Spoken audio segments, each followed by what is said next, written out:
Dr. Zirma, Agnes, friends, attendees, and honored guests, Dr. Barbara Goldstein and I join with the membership of the NES organization to congratulate Dr. Agnes Mira, new president of the NES, associate professor of the Semmelweis University Faculty of Medicine, Budapest, Hungary, Department of Otorhinolaryngology and Head and Neck Surgery, and her team here in Budapest, Hungary.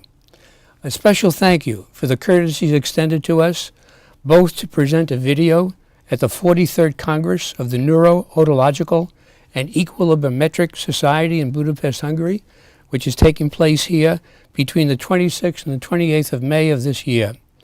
We wish you and your team here in Budapest, at the Semmelweis University Faculty of Medicine here in Budapest, good health, and to achieve the goals that you have set for the NES and each other. The title of the talk that I'm presenting today is EEG-based brain function, imaging, and tinnitus, the clinical implications, and doing that in the form of a case report. Last year we presented a case report of a soft failure in a cochlear implant case using data from nuclear medicine, PET imaging of brain, and also EEG-based function, imaging, and tinnitus. Today, the title of this talk, together with my co-presenter, Barbara Goldstein, will tend to focus primarily on the technique itself of EEG-based brain function imaging and tinnitus and its clinical implications. I have no disclosures at this time. We are now following the Declaration of Helsinki. We are in compliance with ethical and moral criteria which recommend human investigation research. We have no disclosures. The goals of this talk are to objectivize a subjective auditory complaint, tinnitus, to identify the tinnitus signal, that is, to establish an electrophysiologic correlate for tinnitus, to improve the accuracy of the tinnitus diagnosis, that is, the clinical type of tinnitus, and to provide data of brain function as an adjunct to a tinnitus plan of relief, targeting treatment for each tinnitus patient. And lastly, to present a system that attempts to monitor and can show monitoring of the efficacy of a given tinnitus relief plan of treatments as reflected in auditory and non-auditory brain functions. The presentation will include an introduction asking the question, why should you or anyone in the audience perform EEG-based functional brain imaging networks? Thirdly, to present the basics of EEG-based functional brain imaging networks, to present the method that we use, namely Neurometrics, to present a case report, discussion, then conclusions, and take-home messages. The introduction to the basics of brain function imaging include, firstly, what I asked, why should we be performing this? First, all features are extracted from an artifact-free EEG, which have been transformed relative to age, expected normal values, and they are expressed in units of probability. That is, where plus or minus 1.96 is at the p less than 0.05 level of significant deviation from normal for their age. Secondly, to identify the source localization of the maximal abnormality in the very narrow band frequency spectra, which show the mathematically most probable underlying sources of the scalp recorded data to be greatest in a particular region or regions of interest. That is, to demonstrate functional connectivity and functional localization in brain in a particular individual tinnitus patient. Thirdly, to present a table of the regions of interest that you will see in source localization, which is in the range of z-scores expressed in units of probability, where plus or minus 1.96 is at the p less than 0.05 level and plus or minus 2.54, that is, at the p less than 0.01 level of significant deviation from the normal age of the patient in the database. That is, it reflects the functionality of brain connectivity and localization. Secondly, here are the answers. EEG-based brain function imaging network is recommended, first, to obtain visualization of multiple brain functions in the presence of the tinnitus signal for an individual tinnitus patient. Secondly, to identify the relationship between ear-brain structure and function in a tinnitus patient. The data to be used as an adjunct to the clinical evaluation of the tinnitus patient in order to establish an accuracy for the tinnitus diagnosis and its treatment. What is brain function imaging? Functional brain imaging is a study of human brain function. It is based on data analysis obtained from application of multiple technologies which provide brain imaging. And this is the reference of those professionals who then gave this title and this definition. The aim is to understand how the brain works in terms of its physiology, functional architecture, and dynamics. The data from functional brain imaging is presented in a numerical and visual display of images which reflect the correlation between structure and function. Brain function technologies are multiple.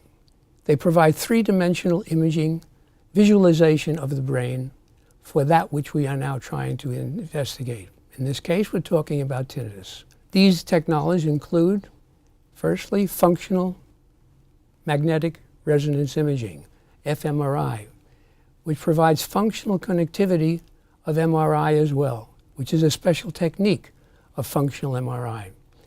And in both, you have blood oxygen dependency, which then establishes neuronal connectivity. Secondly, the technology of magnetoencephalography, MEG, where magnetic fields are identified in brain, the patterns of which are then used to identify that which now we are interested in at the moment in time. Here we're talking about tinnitus. Thirdly, we're all very well acquainted with nuclear medicine imaging, using SPECT, single photon emission tomography, or PET, positron emission tomography, focusing here on metabolic changes which take place in brain. And now we have here for the discussion today EEG-based brain functional imaging. That is electrophysiology in brain, EEG, which is based on identification of regions of interest, which now are able to identify that similar in visualization to what we see with nuclear medicine or magnetoencephalography. We use the techniques of QEEG, that is quantitative electroencephalography, and combination with LORETA, low resolution electromagnetic tomography. We speak of S and E LORETA, standard and exact. And lastly, the technology of functional near-infrared spectroscopy, FNIRS. What is now EEG-based brain functional imaging? How do we define that?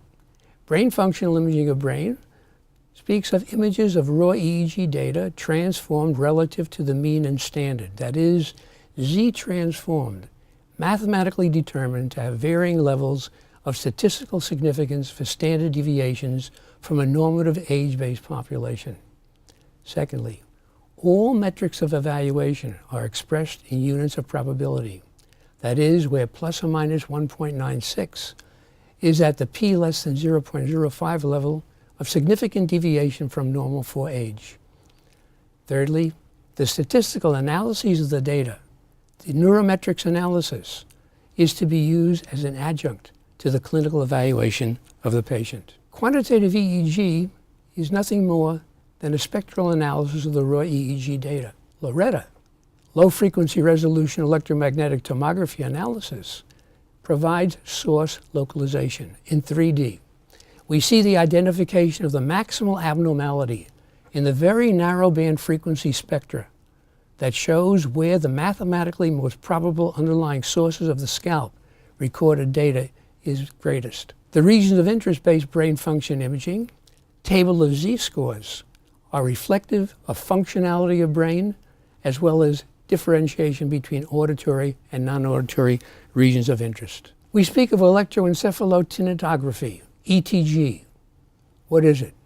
It's a term that we're using to identify the clinical term for application of EEG-based brain functional imaging for identification of multiple brain functions, auditory and non-auditory, in the presence of the tinnitus of all clinical types. We consider that the ETG is clinically considered analogous in its clinical application to the EKG for cardiology in the 1930s. So this is for tinnitus what now the EKG was for cardiology in the 1930s. When I spoke to you last year, I presented some basics information on EEG, some of which I'm repeating at this time. Firstly, we're using the 10-20 system for placement of electrodes. On your right, with the even numbers, are that electrode site on the right side, and the odd numbers are on the left. And one can see here the frontal areas, we see here the middle areas, and we see here the parietal areas, and we see here now the occipital areas. Significant for us are the temporal areas T3 and T5, as well as also parietal you'll be seeing, and the central areas, be it from the frontal or in these areas CZ and PZ. The QEEG is a spectral analysis, I've said, of the raw electrophysiologic data of the electroencephalogram, measure that is quantified for the frequencies of response in brain and displayed in multimetric topographic maps, that is, power, asymmetry, relative power, coherence, and phase. The frequencies of the response are reflective of multiple brain functions in response to the input, that is, presence of an external or internal sensory stimulus. The sensitivity of the QEEG is more sensitive, that is, in milliseconds, than the nuclear medicine PET or SPECT, which are in minutes or hours in the temporal domain. It's not specific. Correlation of the data with the clinical history and physical exam is required to establish its clinical significance. QEEG provides an objective measure for display in brain of the efficacy of treatment of different modalities attempting tinnitus relief. It can serve as a monitor to determine treatment efficacy. Important is that the QEEG is a technical report of brainwave activity. Abnormalities can be detected in the measurements. It is not a mass screening test. Clinical significance can be established for a particular diagnostic category by correlation of the measurements with the discriminant function analysis. This test, QEEG, is sensitive but not specific for any diagnostic category. The data provides an adjunct function for establishment of an accuracy for the tinnitus diagnosis, its medical significance, and the selection of treatment. Here are the definitions briefly that I'll go over, which I did last year. I've included it in this video, so whoever looks at it does not have to look back in time to see what the definitions are. The power spectrum. In EEG, the power density spectrum or power spectrum is a common method for EEG quantification. The word power does not have meaning of distributed power in an electrical circuit. The power spectrum density is a function of frequency. The dimension of the power spectra is intensity per bandwidth. The signal dimension is in microvolts. Relative power speaks of a measure of the relative distribution of the electrical activity over the different frequencies of brainwave activity, called delta, theta, alpha, beta, and gamma. Whether there's a difference between one side or another speaks in asymmetry. A significant degree of activity between into or within cerebral hemispheres. It can be global or localized for a given frequency of brain activity. The phase, a measure of the lead or lag of shared rhythms between two regions. Coherence, a frequency contingent cross-correlation measure, indexing the amount of shared activity between two scalp regions. Functionally, the coherence reflects the connectivity between regions. We have a new term to keep in mind, a connectome. That means a map of neural connections in brain. We have here a new discipline called connectomics, the study and production of connectomes. And that's what we have here now in the EEG-based issue.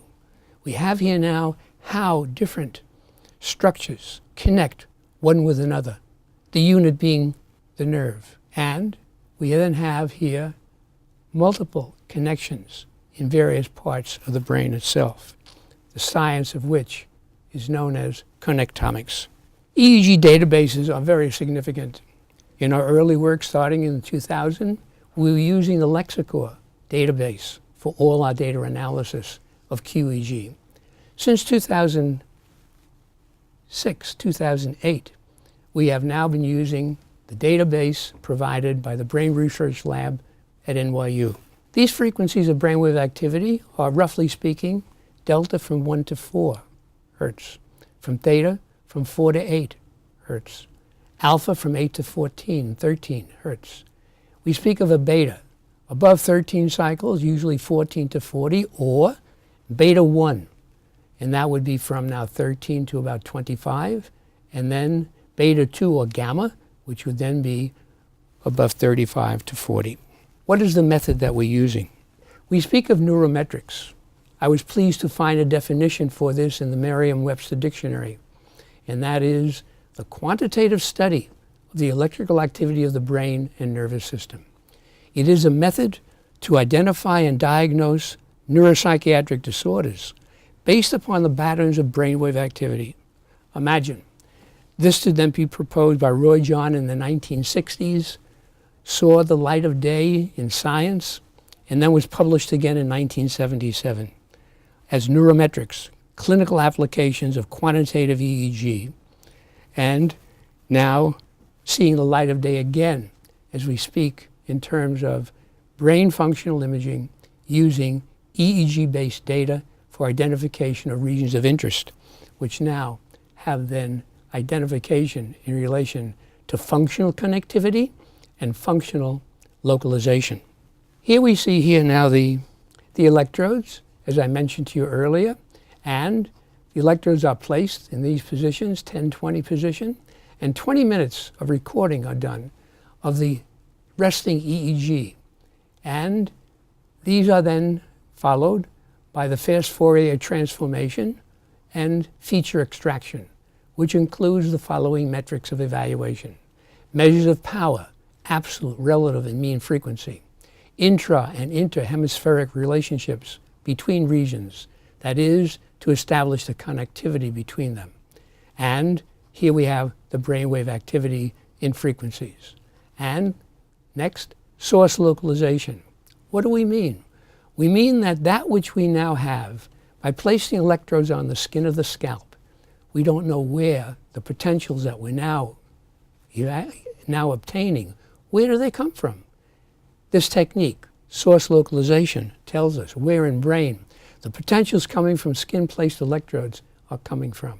It identifies the mathematically most probable underlying sources of scalp-recorded data using very narrow frequency spectra. Very important.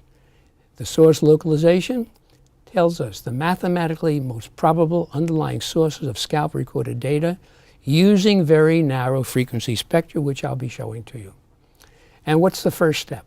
Well, the first step is that all the extracted features are transformed to Gaussian. Most are simple log transforms. The second step, the Z transformation relative to age, expected normal values that express the probability that subject's value lies within the normal range for their exact age.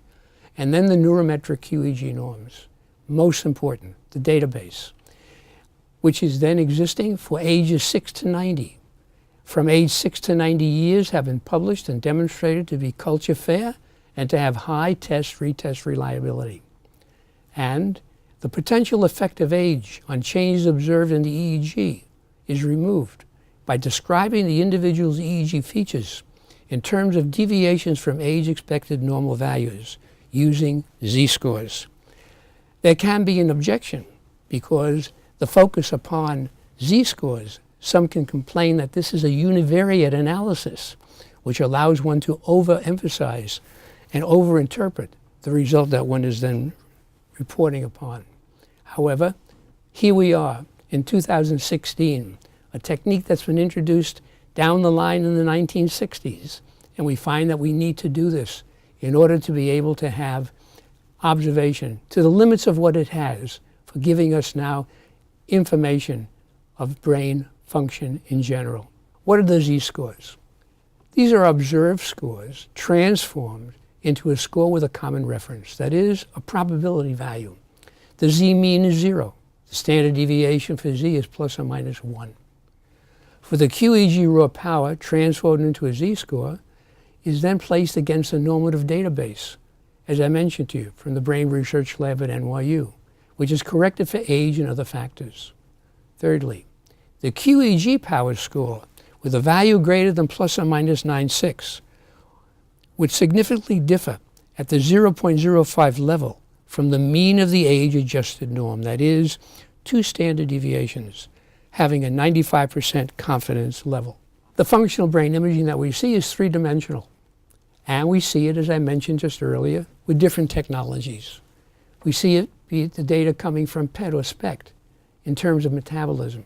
We see it coming from magnetoencephalography, focusing upon that magnetic field. We see it also with functional MRI by seeing differences in blood oxygen level dependency. And we see it now also with LORETA, low frequency resolution electromagnetic tomography analysis. The goals in this technique are to have source localization, that is the mean activity of single voxels of activity superimposed onto a normal MRI template with coordinates of normal brain cortex. It is for the identification of not only functional neuronal connectivity, but also is here now source localization, functional localization. The QEEG, quantitative EEG, is a spectral analysis, I've said a few times, of the raw EEG data. Now, low-resolution brain electromagnetic tomography also has had exposure to variable resolution brain tomography called VERETA. Both are similar in approaches. It's based upon the hypothesis that there are visualization methods. Each one provides methods of visualization of neuroanatomical regions that are the probable source generators in brain of changes on the surface EEG activity, and they are clinically reflective of the clinical course of the tinnitus and response to treatment. The goal compares favorably with more classical functional imaging methods as PET, SPECT, and fMRI. And here's the advertisement available to each and every one of you at no cost on the internet. S being standard LORETA and E being exact LORETA, having a zero error in its identification since 2002 with modification along the way. So this is available to all of you to avail yourself of it and begin applying it as we're recommending for your tinnitus cases. The clinical research in this came from the NYU lab. It was headed by Roy John, who has left us since 2009, Leslie Pritchard, its director, and Robert Eisenhart at that time. The EEG always has presented a problem to those using it, and that is how to compute images in 3D of electrical neural activity in brain based on extracranial recording measurements, that is, to identify the source generators in brain. The non-uniqueness of the solution to this inverse problem has always been a limitation of the extracranial EEG, MEG measurements and many distributions of generators. In other words, most of the time we know where something is coming before we get the result. Here we're getting the result and we don't really know where it's coming from. And that is where this got the term, the inverse problem of the EEG. But ongoing research has brought up the LORETA and VERETA, as I mentioned to you. And the references are here, as you see in the slide, and I mentioned them to you. Roberto Pascual Marquis, involving with the LORETA, and Bosch Bayardi, and so on, from Cuba, who came up with a 3D statistical parametric mapping of EEG source spectra by means of a variable resolution electromagnetic tomography known as VERETA. We've been using LORETA, not VERETA. A word now about source localization. Source localization of the scalp recorded EEG has increased our ability to understand this entire technique, and it's obtained from the quantitative analysis of the raw EEG data. This method of signal processing is a solution to the inverse problem I just presented of trying to localize the mathematically most probable source of voltages that we are recording from the scalp. For ages 6 to 90, 0.5 to 50 hertz norms exist for each cubic voxel. For each voxel, an individual's values are compared statistically to the expected norms for their age, just as is done in neurometric analysis. Statistical significance of each voxel is encoded in color, superimposed upon slices from probabilistic MRI atlas. Lastly, the anatomical accuracy of the QEEG source localization has been repeatedly confirmed by co-registration with other brain imaging modalities. And now for our case report. I presented the case of a tinnitus male, age 41, with tinnitus in his right ear, constant duration and occasionally in the left. The quality was a high-pitched hiss, whistle, high-tension wire, a questionable second sound or modulation of the hiss, and he had a somatosensory component in the face, jaw, and neck. The noise was said to be moderate severe, to include interference in sleep, concentration, communication, task performance, and social activities. The associated complaints were multiple, included hypoacusis, ear blockage, more right than left, increased tinnitus intensity with pressure application of the forehead and clenching of the jaws, the somatosensory component, weight loss, more than 30 pounds, interference in speech expression and memory, cervical headache, discomfort, tightness in the neck, no complaint of interference in balance to the time we saw him initially, which was in December 2014.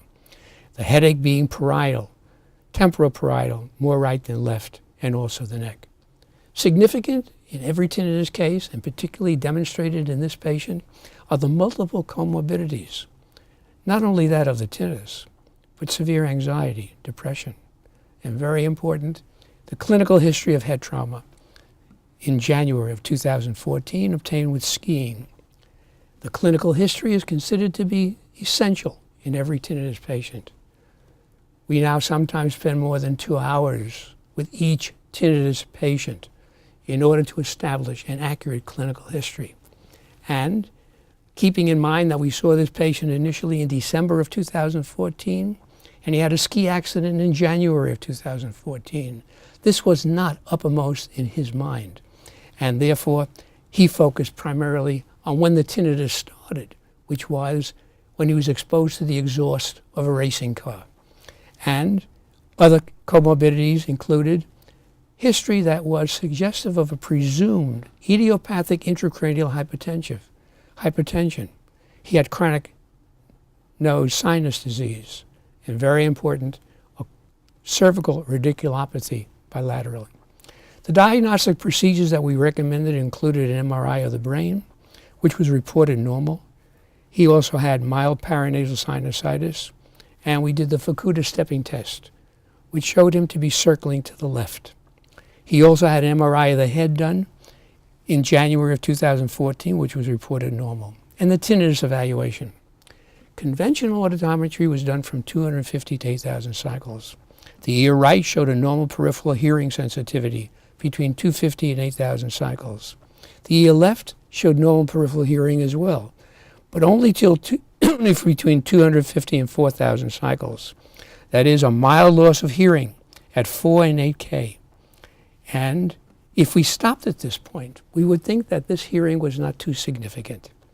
But when we do the ultra-high frequency testing between 10 and 20 kilohertz, there's a sensorineural hearing loss greater than expected for the age of the patient. The masking curve was a type 1, which meant the patient should do well with a masking device. And his loudness discomfort level interestingly revealed no hypoacusis, even though hypoacusis was positive in the clinical history.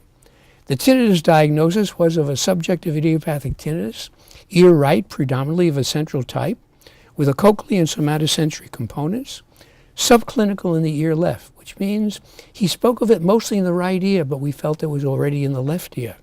And the clinical course in the future, as we went along with the patient, had its manifestation as we predicted.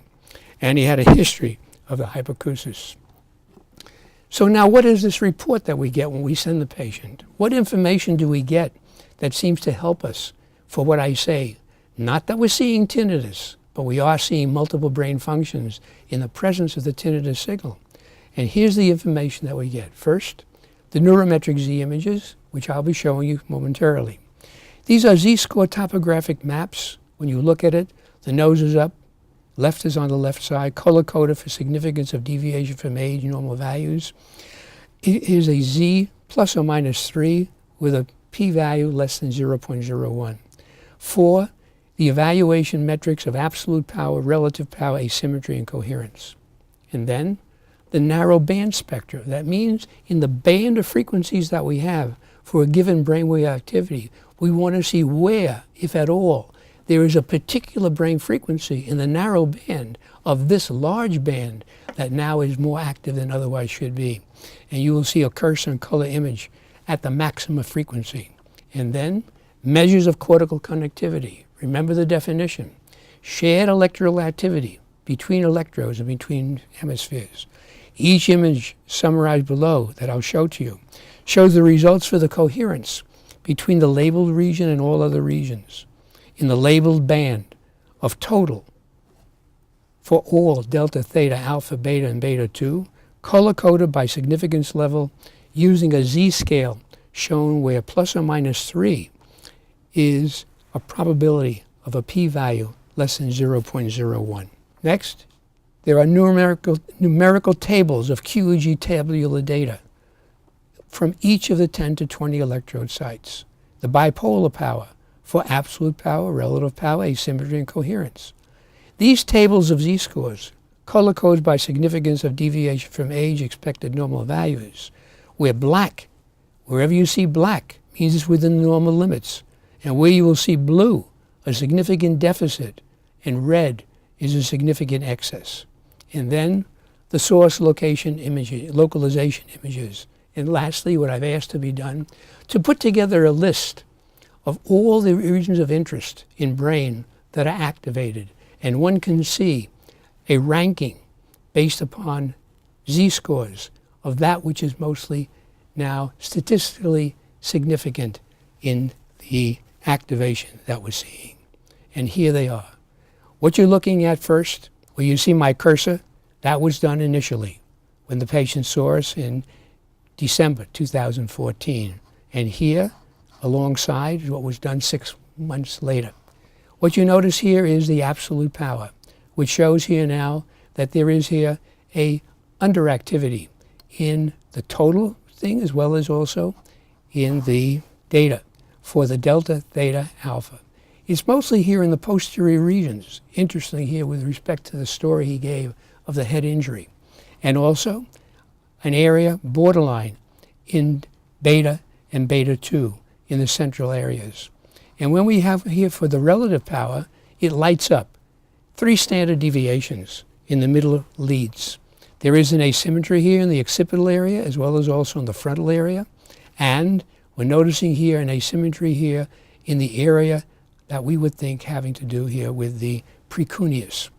And when we take a look at the coherence, there is hot in the area of the frontal, the central, and also parietal areas. When we're taking a look here now 6 months later, everything is black, pretty much so, which means there's very little statistically significant information with the exception of what we see here in the beta range in the central lead. And if we take a look here the next, in looking for the narrow band maxima, we're seeing that that is here now at 24.2 hertz initially, and that area here now shifts from 24.2 to 23.8, but it is now reduced. So even though there seems to be a reduction in the overall activity in brain, there is here now in this illustration, what I'm showing here with my cursor, these are each of the electrode sites. And I asked for this to be done so that we would see not just that which is maximal here in the central lead that you see here in red, but I have it here now that I can see along the entire range of now frequency from plus or minus 0 to 20 and from 0 to 40 hertz. So therefore we have an understanding of what is going on in time for all brain function activities at the same time. Here we have a cursor, here we have the cursor showing you the standard deviations and also the z-scores. And where you see it to be here in yellow and in red are respectively 3 and 2 standard deviations. And here are the images. These are images of source localization, which then show us that there is here posteriorly in the area which would be about the precuneus, that area that now is seemingly hot. And we have here also in the central lead areas here involving the area of the cingulate. And If you take a look at the areas that he had initially, comparing to where it was before, you notice how there is here now an increase that he now is describing, particularly here in the central leads, as well as also here in the frontal leads, and also involving both hemispheres. If we take a look at the table of Z values initially, what you see here in red has a statistical significance better than 1.96. And therefore, these are the significant areas, even though it lights up for all these additional regions of interest in the source localization. And if we take a look 6 months later, what we see is that these areas that are lighting up are pretty much the same, that having to do with the mid-cingulate, the precuneus, right and left, and the cingulate. But here's the addition, the information here of the caudate, both right and left. And this is important. It is known that the caudate is targeted for emotional trauma. And this fits with the increased clinical observation and report that we have of the increased anxiety that the patient has. Significant in this table of Z-scores is that we have relatively no significant activation of auditory regions of activity, which one would expect in a patient complaining bitterly of the tinnitus. And that explains to us that we need to respect that which we have learned is existing for every sensation. Every sensation has different components.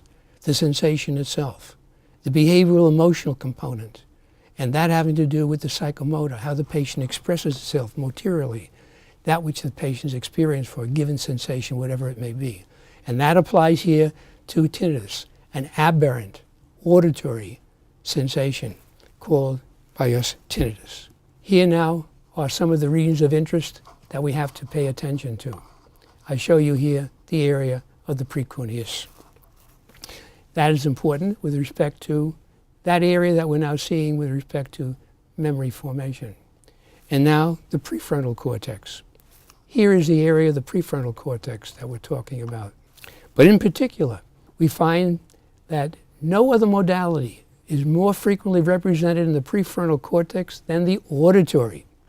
But the role of auditory information in prefrontal functions is not yet well understood. I recommend to all in the audience to avail themselves of this publication that just appeared in 2014 of the investigators Helen Barbas and an individual, to remember, started her work in 1997 in animal models. And this is work that she's now done in the rhesus monkey. And what it is showing here is that the frontal polar area 10 is the main frontal auditory field as the major recipient of auditory information in the frontal lobe and the chief source of output to auditory cortices. Area 10 is thought to be the functional mode for the most complex cognitive tasks of multitasking and keeping track of information for future decisions. So we're talking here not about a single particular problem, tinnitus. We're talking here about multiple brain functions in the presence of the tinnitus signal, an aberrant auditory sensation. And these patterns in this prefrontal area suggest that auditory association links of area 10 are critical for complex cognition. It is then premature to look at a given study of brain and think that that is tinnitus. No.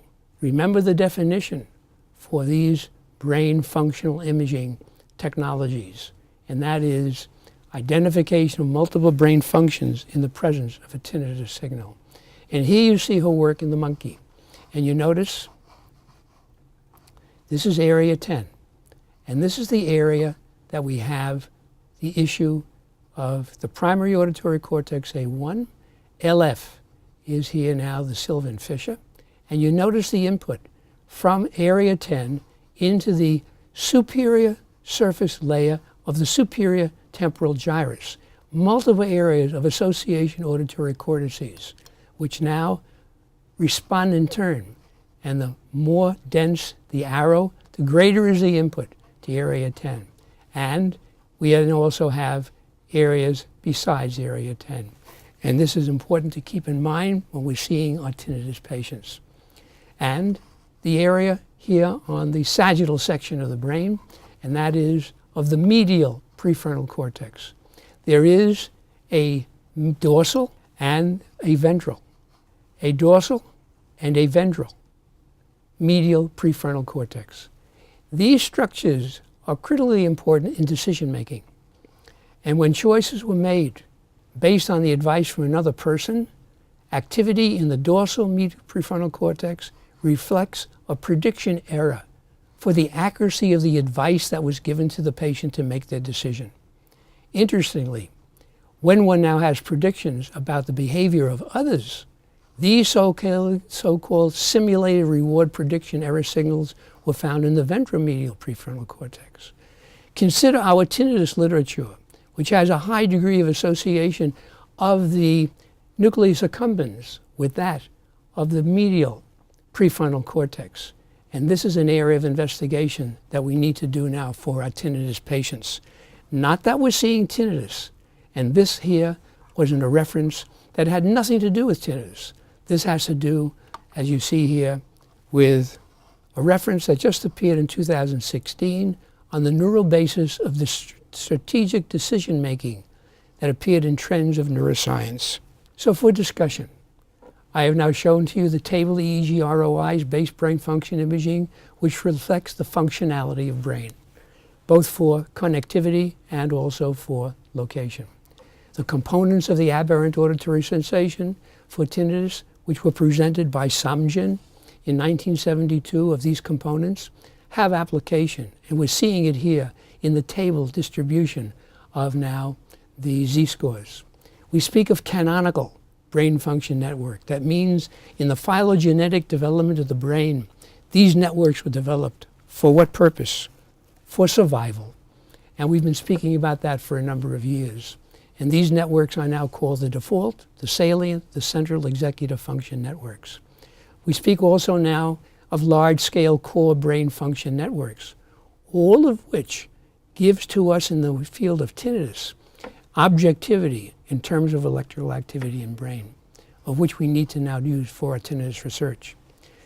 Next, multiple brain functions in the presence of the tinnitus signal are what we are now seeing with brain function imaging technologies. Statistically significant standard deviations from a normal age-based database are seen in our EEG-based table of regions of interest that now have been highlighted in our source localization. And here are these canonical brain networks. And we see here then the ventral medial prefrontal cortex, right over here. And we see here now the posterior cingulate gyrus. And we see here now for the executive action. By executive, we're talking about that which puts it into action. And that is here now in the dorsolateral prefrontal cortex that you see here, and also in the posterior parietal that we see here on this image.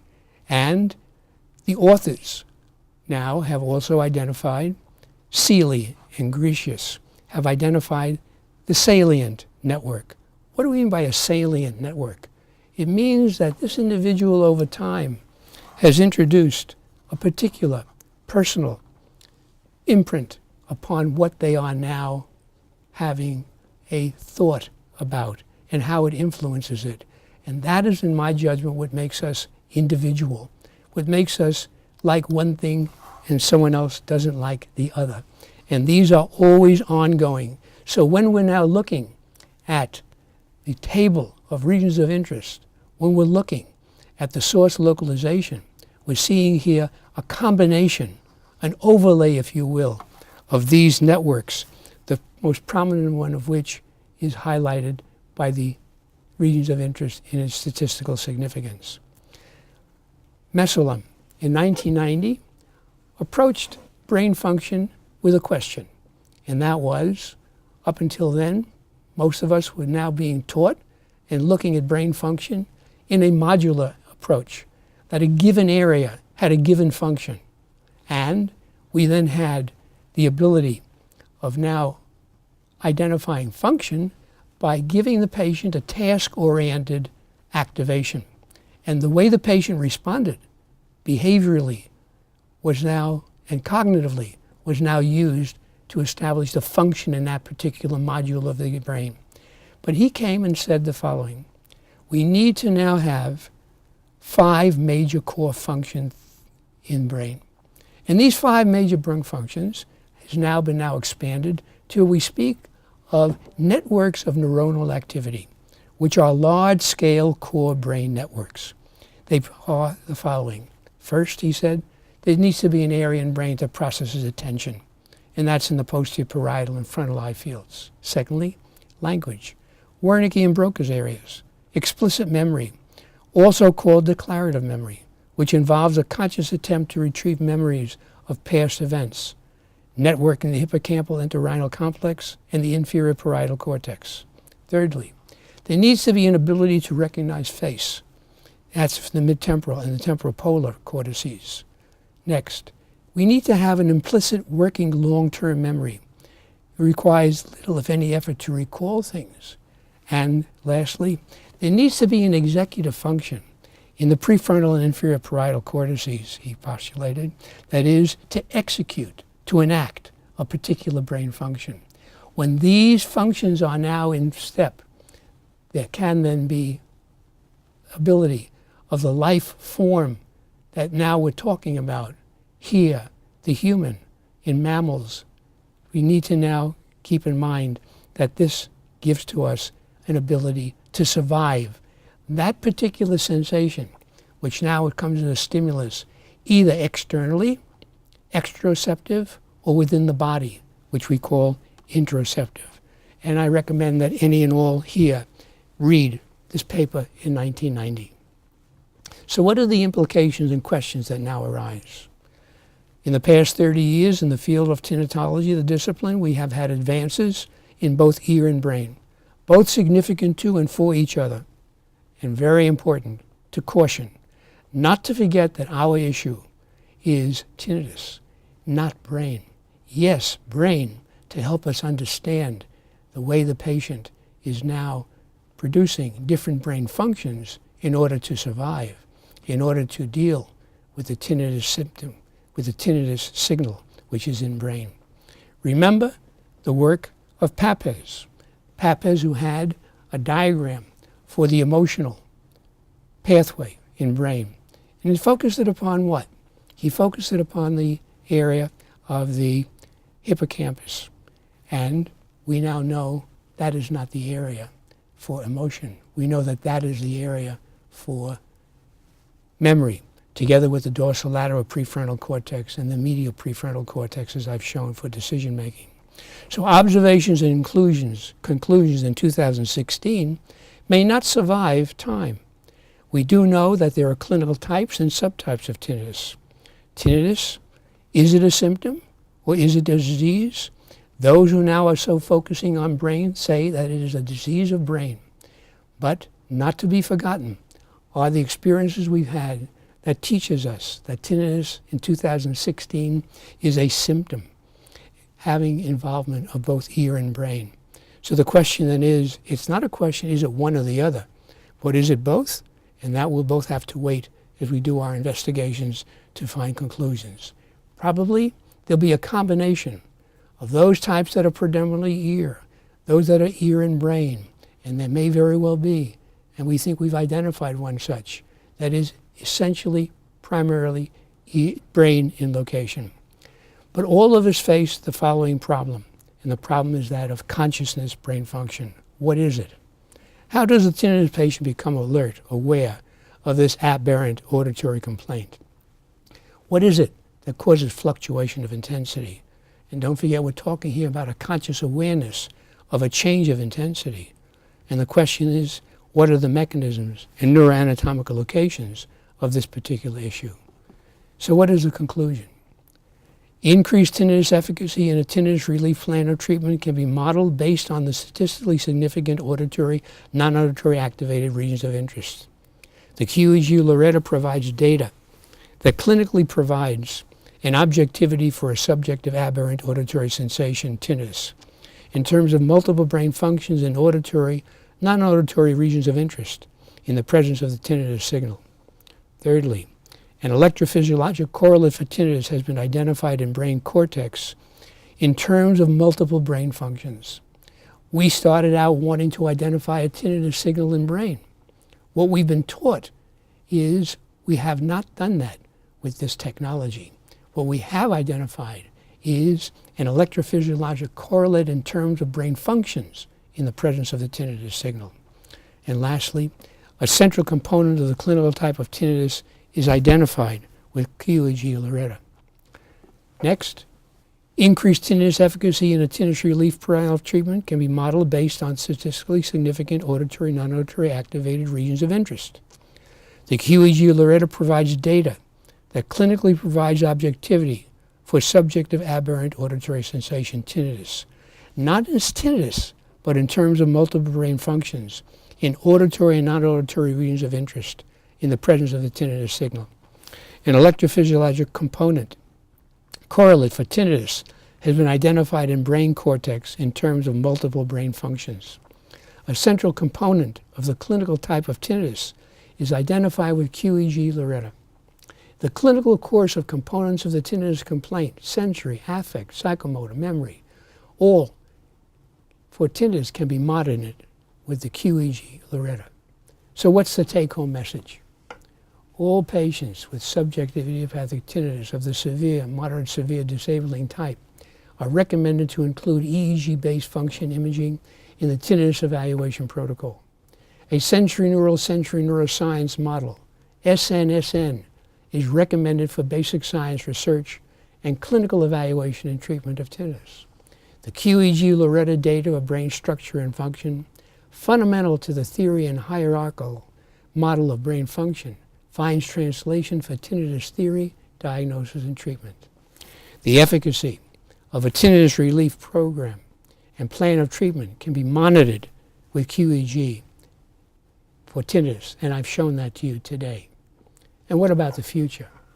Identification of central clinical types and subtypes of tinnitus, interoceptive in origin with brain function imaging networks, has been demonstrated. And we need to also do that not only for interoceptive, which would be new, but also for exteroceptive, which we have till now. Secondly, for the future, we look to identification for an objective electrophysiologic correlate of tinnitus intensity.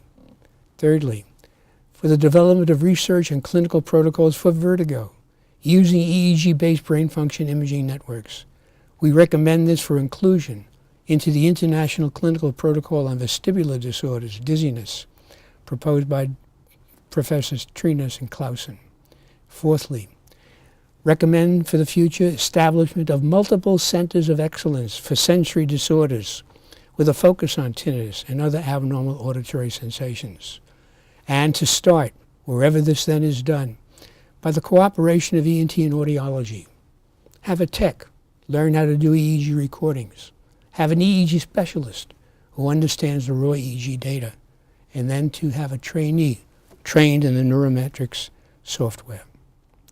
Acknowledgements are expressed to Professor Extraordinarius Neurotology Clausen and the Neurometrics Society for introduction to the QEEG in 1999. Elmer Weiler, Klaus Brill, for instruction in the QEEG in 2000. To Leslie Pritchett, Professor of Psychiatry at NYU, Chief Scientific Officer of BrainScope, our mentor and consultant for QEEG Loretta. And to the Martha Enterman Tinnitus Research Center, Incorporated, for ongoing support of this educational and research effort. And we have an announcement.